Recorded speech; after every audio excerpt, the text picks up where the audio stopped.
Assalamualaikum warahmatullahi wabarakatuh. Perkenalkan, nama saya Farid Maulana Jaisur Rahman, NPM 1921912228 dari kelas Penjas 2F. Di sini saya akan memenuhi salah satu tugas, yaitu ilmu gizi, dan untuk tugasnya yaitu mengenai protein. Nah, untuk protein sendiri adalah senyawa organik kompleks berbobot molekul besar yang terdiri dari asam amino yang dihubungkan satu sama lain dengan ikatan peptida. Pada dasarnya asam amino itu sendiri terdiri atas unsur CHON.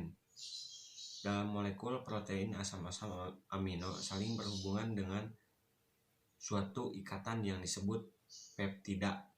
Satu molekul protein dapat terdiri dari 2 sampai 18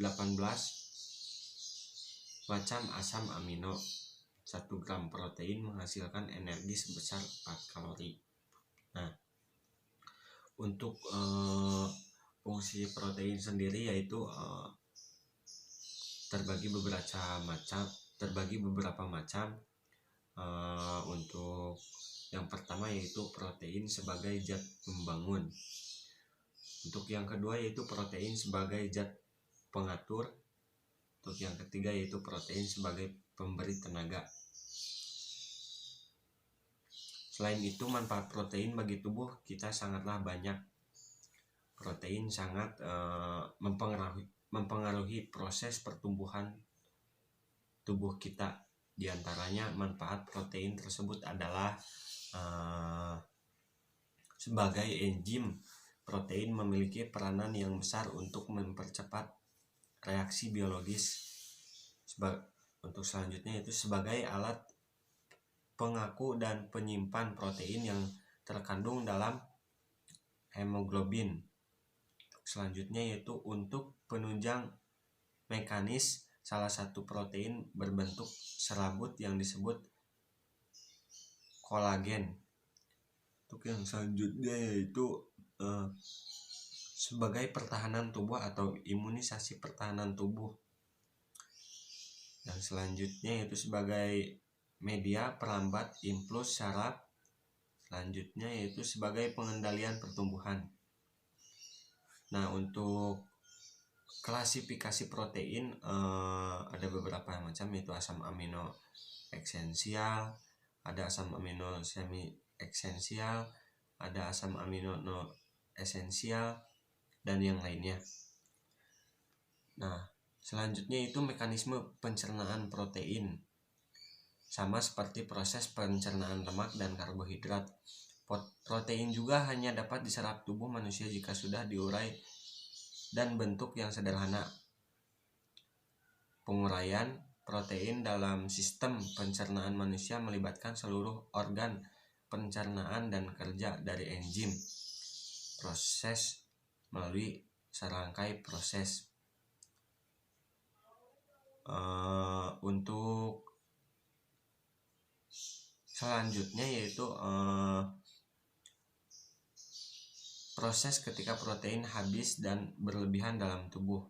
Bagaimana protein habis diserap oleh tubuh? Ketika habis diserap, protein akan bekerja sesuai dengan fungsinya dalam tubuh. Bagaimana ketika protein berlebih dalam tubuh? Protein tidak dapat disimpan di dalam tubuh sehingga kelebihan protein akan segera dibuang atau diubah menjadi zat lain.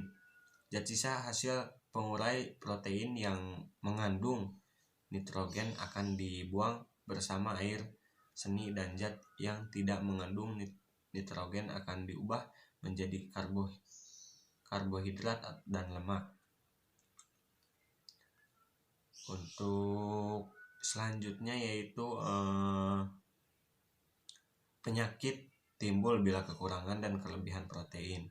Kekurangan protein yaitu meramus merupakan bentuk kekurangan gizi buruk yang paling banyak ditemui pada bayi di bawah usia 12 tahun. Penyebabnya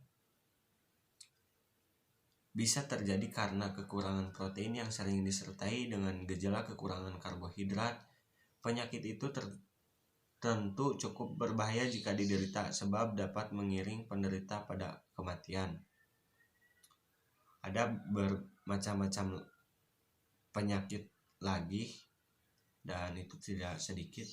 Mungkin yang bisa saya sebutkan hanya cukup segitu.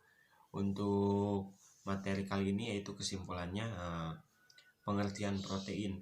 Protein adalah senyawa organik kompleks berbobot molekul besar yang terdiri dari asam amino yang dihubungkan satu sama lain dengan ikatan peptida. Fungsi protein: pertumbuhan dan pemelihara jaringan tubuh. Protein sebagai pengatur, sebagai bahan bakar atau tenaga. Untuk selanjutnya, klasifikasi protein: asam amino esensial, asam amino semi esensial, asam amino non esensial. Mungkin penjelasan mengenai protein hanya cukup sekian, kurang lebihnya mohon maaf, ditutup wabillahi taufiq wal hidayah. Wassalamualaikum warahmatullahi wabarakatuh.